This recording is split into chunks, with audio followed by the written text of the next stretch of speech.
I've worked in local government, in town halls and with public sector organisations for the best part of 20 years, and I was fascinated. The reason I was so motivated to write this story, because I feel the public sector is under attack from government policies, from the media who constantly undermines it. There's a story about council services, public services are only there if you can't afford them, and that it's all about fat cats in town halls who don't care. And that's not been my experience at all. People who work in the public sector are like anyone.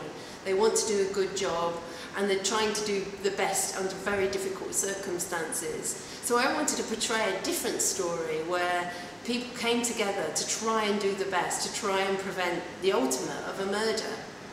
There has to be a system, and the system has to work, and it has to deliver for everybody, for me, for ordinary people, for communities everywhere. But I don't accept the idea that society is broken and that it's all crap. It isn't. That's not my experience. It's flawed, and I think it's flawed because we're all flawed, me included, and of course lots of my characters have some very quirky and interesting flaws which really drive the story.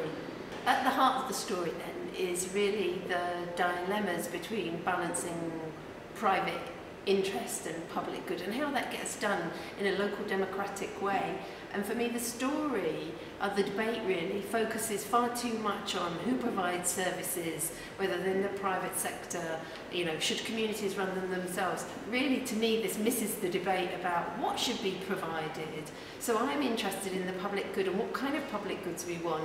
Our security, our ability to enjoy our city centres, our ability to influence change. And change is really hard. So when the hope from the book comes is when groups of people get together to really challenge that and grapple with some of those issues.